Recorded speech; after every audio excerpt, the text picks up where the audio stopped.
अस्सलाम वालेकुम दोस्तों। आज 20 जून 2024 है और आज की अभी तक की रिपोर्ट के मुताबिक जो लोग हज करने गए थे आज़मीन हज, उनके जाबहक होने की तादाद 900 से ज्यादा हो चुकी है। ये एक अनऑफिशियल रिपोर्ट बताई गई है। ऑफिशियल रिपोर्ट के मुताबिक अभी तक जाबहक होने वाले जो आज़मीन हज हैं उनकी तादाद तकरीबन 550 है। 572 या 575 के करीब लोग हैं जो जाबहक हो चुके हैं और इनमें सबसे ज्यादा तादाद इजिप्शियंस की है। जी हाँ, जो लोग मिस्र से आए थे सबसे ज्यादा जाबहक होने वालों की तादाद उन्हीं की है। उसके अलावा भी जो दीगर ममालिक हैं उनके लोग शामिल हैं, जिसमें India, Jordan, Indonesia, Iran, Senegal, Tunisia और इराक शामिल हैं। इन तमाम ममालिक ने भी अपने शहरियों के जाबहक होने की तस्दीक कर दी है कि हमारे बहुत सारे शहरी यहाँ पर जाबहक हुए हैं। लेकिन जो सऊदीया की रिपोर्ट है उसके मुताबिक अभी तक 572 या 575 लोग हैं, जबकि खबर एजेंसी ने बताया कि 900 से ज्यादा तजावुज कर चुकी है ये तादाद। और कहा यह जा रहा है कि 2700 से ज्यादा लोग इस वक्त भी हॉस्पिटलाइज है, जो कि हीट वेव के मुख्तलिफ डिपार्टमेंट में एडमिट हैं या उनको अदर जो एलिमेंट्स हैं, जो बीमारियां हैं, वो उस वजह से भी हॉस्पिटल में एडमिट हैं। तो कबल इसके कि हम ये जाने कि ये अमवात कैसे हुई, इसके पीछे क्या वजह बनी, इसका जिम्मेदार कौन है, हम ये जानने की कोशिश करते हैं कि इस वक्त कितने लोग थे जिन्होंने हज के लिए रजिस्ट्रेशन कराई थी और कितने ऐसे लोग हैं जिन्होंने रजिस्ट्रेशन नहीं कराई थी और किन लोगों के साथ क्या कुछ हुआ और इस हज के लिए सऊदी हुकूमत ने क्या क्या इकदाम किए थे, क्या क्या अरेंजमेंट्स की थी। हम उन अरेंजमेंट्स पर एक थोड़ी सी शॉर्ट सी नजर डाल लेते ताकि हमें पता चल सके कि सऊदी हुकूमत ने आज़मीन हज के लिए क्या कुछ किया हुआ था। उससे पहले एक बात मैं आपको बता दूं कि हो सकता है आपको मेरी वीडियो के पीछे कुछ बच्चों का शोर भी सुनाई दे। गो कि आज ईद का, बकरा ईद का चौथा दिन है और आसपास के घरों में बच्चे आए हुए हैं, मेहमान आए हुए हैं, तो बच्चे आसपास भाग रहे हैं, खेल कूद कर रहे हैं, तो हो सकता है कि आपको इस वीडियो में थोड़ा बहुत उनका भी शोर आ जाए, तो प्लीज उसको जरा इग्नोर कीजिएगा। जैसा कि हम सब जानते हैं कि हम मुसलमानों के जितने भी त्यौहार होते हैं हम वो सारा अपना लूनर ईयर के मुताबिक चला रहे होते हैं, देख रहे होते हैं। चांद के हिसाब से हम तमाम चीजें देख रहे होते हैं कि रमजान की पहली तारीख कब होगी, ईद कब होगी, इसी तरह शव्वाल जो ज़िक़ात है, बकरा ईद है, वो कब होगी। ये तमाम चीजें हम जो है चांद के हिसाब से देख रहे होते हैं। तो इससे होता यह है कि जो कैलेंडर ईयर होता है, जिस तरह जनवरी, फरवरी, मार्च, अप्रैल, तो इन महीनों में जो है ना बहुत ज्यादा हमें आगे पीछे होना पड़ता है और चांद का जो महीना होता है वो तकरीबन 10-12 दिन वो जो है पीछे बैक आ रहा होता है। तो इस वजह से कभी जो है ये बकरा ईद का महीना, जो कि हज का महीना हम कह सकते हैं, ये जनवरी में भी आया है, कभी दिसंबर में भी आया है, कभी किसी महीने में आया है, लेकिन इस मर्तबा जो है साल 2024 में ये जून में आया। और जून में जब आया है तो कहा यह जा रहा है कि सऊदीया में जो गर्मी थी वो 51 सेल्सियस तक की गर्मी वहां पर पहुंच चुकी थी, जो कि तकरीबन 120 फ़ारेनहाइट से ज्यादा होती है। और इस गर्मी को बेयर करना हर किसी के बस की बात नहीं थी, क्योंकि जब हज का मौका होता है तो उस वक्त पूरी दुनिया से लोग आए हुए होते हैं और दुनिया में हर जगह का एनवायरमेंट, एटमॉस्फेयर बिल्कुल अलग होता है। कहीं पर बहुत ज्यादा गर्मी होती है, कहीं पर कोई सर्द मुल्क होता है, कोई ठंडा मुल्क होता है। तो इस वजह से लोग जो है वो उस एटमॉस्फेयर को, उस वेदर को बेयर नहीं कर पाते। अब उसके लिए सऊदी हुकूमत ने क्या क्या इंतजाम किए थे, आइए उन चीजों पर हम एक नजर डाल लेते हैं। इस वक्त कहा यह जा रहा है कि तकरीबन 1600 सऊदी आर्मी को डिप्लॉय किया गया था, जिनके साथ मेडिकल यूनिट्स भी थे और स्पेशल ऐसे यूनिट्स थे जो कि हीट स्ट्रोक में काम कर रहे होते थे। और उसके अलावा 30 रैपिड रिस्पांस टीम्स भी बनाई गई थी जो कि फौरी तौर पे रिस्पांस दे रही थी किसी भी हादसे की सूरत में। उसके अलावा 5000 दूसरे हेल्थ और फर्स्ट एड वॉलंटियर्स भी इसमें हिस्सा ले रहे थे। इस वक्त सऊदी गवर्नमेंट के मुताबिक तकरीबन 18 लाख लोगों ने हज के लिए रजिस्ट्रेशन कराई थी और 18 लाख लोगों के अलावा भी बहुत सारे लोग ऐसे थे जो कि हज अदा करने की नीयत से सऊदी अरब पहुंच गए थे। अब देखें, मैं आपको एक चीज ये बताता चलूं, यहाँ पर एक कॉमन सेंस की बात है कि अगर हम घर में भी कोई प्रोग्राम करते हैं और अगर हमने 500 लोगों के अरेंजमेंट का करना होता है तो हम 500 लोगों का ही अरेंज करते हैं प्रोग्राम, हम 600 लोगों का नहीं करते हैं। जब एक इतनी बड़ी इबादत हो रही थी तो उसके लिए जब इंतजाम किया गया, 18 लाख लोगों ने वहां पर रजिस्ट्रेशन कराई, तो 18 लाख लोगों के हिसाब से वहां पर खेमे बनाए गए, 18 लाख लोगों के हिसाब से वहां पर ट्रांसपोर्टेशन रखी गई, 18 लाख लोगों के हिसाब से वहां पर सिक्योरिटी रखी गई और दीगर जो सहूलियात थी वो उन तमाम रजिस्टर्ड लोगों के लिए रखी गई थी जिन्होंने रजिस्ट्रेशन कराई थी और सऊदी हुकूमत के ज़ेर एहतमाम वो सारी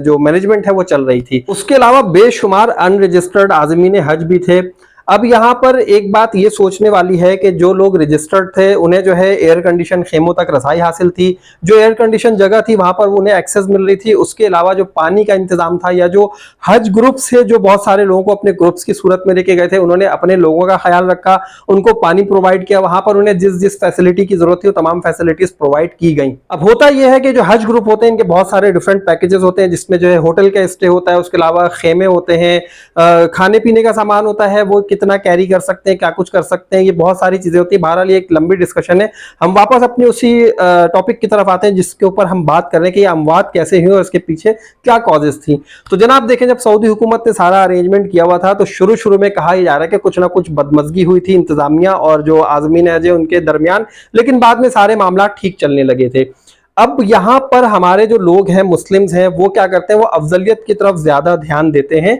जबकि हज के बारे में हमारे नबी ने खुद ये कहा है कि सबसे पहले आसानी की दुआ फरमाई है। अगर हम अपने नबी की बात करें, हमारे नबी ने जो हज अदा किया या हज के लिए दुआ मांगी है वो आसानी की दुआ मांगी कि हज में जो आसानियां है उसके लिए हमारे नबी ने भी दुआ मांगी। अब कहा यह जाता है कि जो शरीयत का हुक्म है उसको भी देखा जाना चाहिए और जो हमारी अफजलियत है उसको भी देखा जाना चाहिए। अब कहा यह जाता है जो रमी का सबसे अफजल वक्त है वो जवाल से शुरू होता है और मगरिब तक का वक्त जो है वो अफजल होता है। रमी के लिए जब आप जा रहे हैं तो आपका काफी डिस्टेंस होता है, उस डिस्टेंस में जो है आपके सर पे सूरज आग बरसा रहा है, आप जिस रोड पे चल रहे हैं वो रोड भी गर्म है। फिर दूसरी बात, जब आपको इतना लंबा ट्रैवल करना होता है आप बहुत ज्यादा वेट नहीं कैरी कर सकते, आप पानी की कितनी बोतलें अपने साथ रख लेंगे, लिमिटेड आपके पास रिसोर्सेज होते हैं, उसी में आपको पहुंचना होता है। अब कहा यह जाता है कि चले ठीक है, अगर आप जवाल के वक्त नहीं निकल रहे हैं तो फिर आप मगरिब के बाद निकले, जब एटलीस्ट अगर गर्मी हो लेकिन आपके सर पे सूरज आग नहीं बरसा रहा होगा। दूसरी बात, अगर हम आते हैं सऊदी गवर्नमेंट की तरफ तो कहा यह जाता है कि जो रमी के लिए लोग जाते हैं शैतान को कंकरियां मारने के लिए,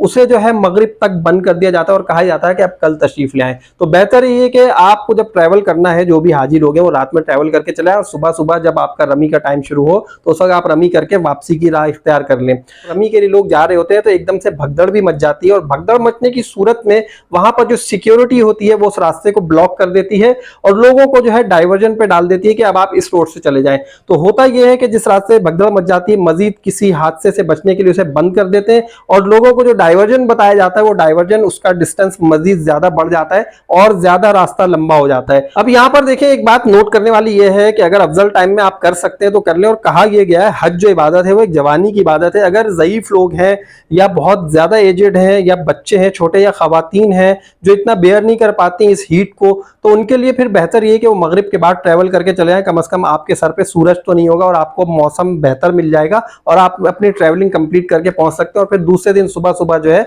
आप अपना फरीजा अंजाम देकर वहां से वापस आ सकते हैं। यहाँ पर अगर अफजलियत की बात की जाए तो मैं आपको अगर एक नॉर्मल एग्जांपल दूं कि नमाज पढ़ना जमात के साथ अफजल है, लेकिन अगर तूफान है, आंधी है, बाहर बहुत ज्यादा पानी खड़ा है, सैलाब आया हुआ है या कोई ऐसी हंगामी सूरत हाल है या बहुत ज्यादा धूप है, कोई ऐसा बीमार शख्स है या ऐसी उम्र का शख्स है अगर वो धूप में जाएगा तो उसे नुकसान हो सकता है, तो उस सूरत में आप घर पे नमाज अदा कर सकते हैं। नमाज भी फर्ज है। तो जब नमाज के बारे में ऐसा हुक्म है, शरीयत ने जो है ना इतनी सख्ती नहीं रखी है, शरीयत ने जो है आपको बहुत नरमी दी है। अब दूसरी एग्जाम्पल हम आपको देते हैं मुजदलिफा की। मुजदलिफा में कहा जाता है कि उसका जो वकूफ होता है वो खवातीन, ज़ईफ और बच्चों के लिए जरूरी नहीं होता है, लेकिन यहाँ पर जो लोग गए हुए हैं हज पे इस वक्त 2024 में, उन्होंने खुद बताया कि उन्होंने खवातीन और जो ज़ईफ लोग हैं उनसे कहा कि आप लोग जो है बसेस में, कोचेस में जाकर बैठ जाएं, आप लोगों को यहाँ बैठने की जरूरत नहीं है। लेकिन उन लोगों ने सिर्फ अफजलियत की खातिर कि यहाँ पे बैठना अफजल है वहां पर बैठे, और बहुत सारे लोगों को जो है वो हीट वेव की वजह से गर्मी लगी और गर्मी की ताब ना लाते हुए कुछ वहां पे बेहोश हो गए, कुछ चक्कर आके गिर गए, कुछ जो हॉस्पिटल चले गए। अब यहाँ पर देखें इंतजामिया की अगर बात की जाए तो चले इंतजामिया के साथ जो शुरू में मामला थे वो थे, बाद में सऊदी हुकूमत ने वहां पर एयर बस तक चला दी, लोगों को वहां से दूसरी जगह पेशेंट्स को मुंतकिल करने के लिए उन्होंने एयर बस तक चला दी। एयर बस में भी लोग जो है उनको हॉस्पिटल ले जाया गया ताकि उन्हें जो है फर्स्ट एड दी जा सके। और अभी कहा यह जा रहा है कि 2700 से ज्यादा लोग इस वक्त भी हॉस्पिटलाइज हैं और कई हजार लोग अभी भी मिसिंग हैं, जो कि अब ये कहा जा रहा है कि जिस जिस तरह से रश छटता चला जाएगा, लोग अपनी अपनी मंजिल की जानिब रवा दवा है। हज मुकम्मल हो चुका है, कुछ मदीने की जानिब जा रहे हैं, कुछ अपने घरों को लौट रहे हैं, कुछ कहीं जा रहे हैं, कुछ कहीं जा रहे हैं। तो अब जिस जिस तरह ये रश खत्म होता जाएगा तो लोगों को उनके मिसिंग पर्सन मिल जाएंगे। हमारी दुआ है कि अल्लाह ताला उन सबको मिला दे। अब जिन लोगों की अमवात हुई है उसमें उनका कसूर था या नहीं था। अब जो अनरजिस्टर्ड लोग थे उनके पास खेमे नहीं थे, उनके पास जो है वो सफिशिएंट सामान नहीं था उस गर्मी से बचने का, उनके पास इतना पानी नहीं था, उनके पास इतने रिसोर्सेज नहीं थे, तो इस वजह से वो हीट वेव की नजर हो गए। और सऊदी हुकूमत ने यही बताया कि जो रजिस्टर्ड लोग थे उनकी तादाद बहुत माइनर है, जबकि अगर 600 की बात की जाए तो 600 में से तकरीबन जो लोग हैं वो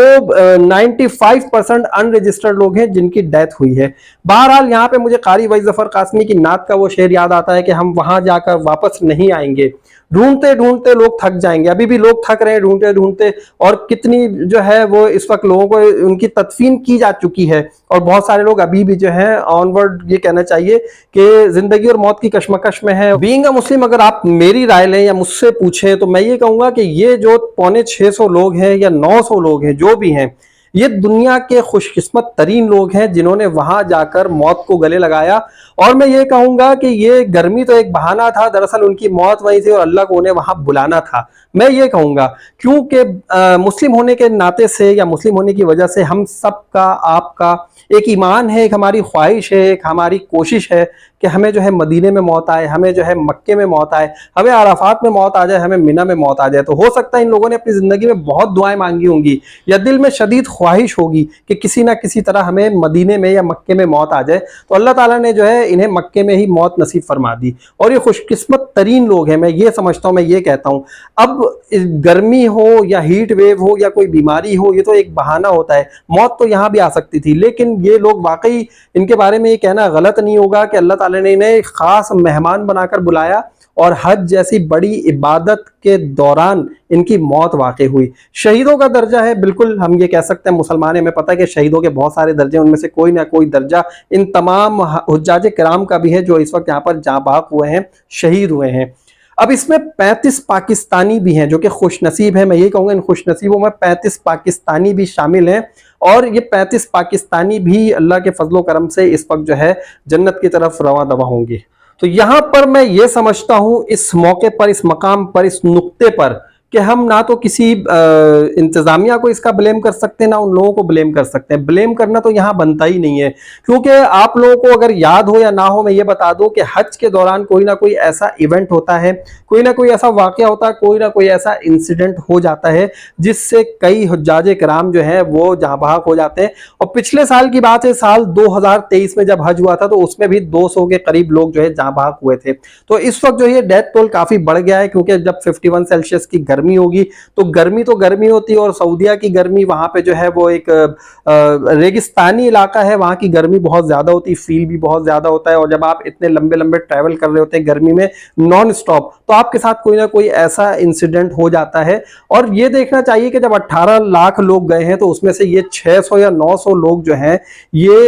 यही मतलब इनकी ही डेथ क्यों हुई है। बाकी लाखों की भी हो सकती थी, लेकिन इनकी डेथ जो हुई है इनकी अपनी मौत थी। हम ये कह सकते हैं, हम कहते हैं ना कि जहां जिसकी मौत लिखी होती है तो खुद वहां पहुंचता है। तो यहां पर ये लोग चाहे रजिस्ट्रेशन कराकर आए थे या अनरजिस्टर्ड आए थे, यहां अल्लाह ताला ने इनकी मौत लिखी थी और इस मुबारक मौके पर लिखी थी, इस मुकद्दस सरजमीन पर लिखी थी। तो ये खुद ब खुद किसी ना किसी बहाने से पहुंच गए, और यहां पर हम किसी को ब्लेम नहीं कर सकते। दोस्तों, अगर आपके जहन में भी कोई बात आती है इन हुज्जाज किराम के बारे में, अगर आप मुझसे एग्री करते हैं कि हाँ बिल्कुल सही कहा, तो आप एक कमेंट जरूर करके मुझे बताइएगा कि आपको मेरी बात ठीक लगी। अगर आपका नजरिया इससे कुछ मुख्तलिफ है तो आप मुझे कमेंट से आगाह कर सकते हैं। वीडियो अच्छी लगी हो तो प्लीज लाइक कर दीजिएगा। चैनल को मेरे जिन दोस्तों ने अभी तक सब्सक्राइब नहीं किया, सब्सक्राइब कर दीजिए, और उन तमाम हुज्जाज किराम के लिए दुआ कीजिए जो हज मुकम्मल करके इस वक्त वापस आ रहे हैं। अल्लाह ताला उन्हें बखैर व आफियत अपने अपने घरों तक पहुंचाए। लोग उनकी राह देख रहे हैं, और जो लोग वहां पर वफात पा चुके हैं, अल्लाह ताला उनकी मगफिरत फरमाए, उन्हें करवट करवट जन्नत नसीब फरमाए। और मुझे इजाजत दीजिए, अल्लाह हाफिज।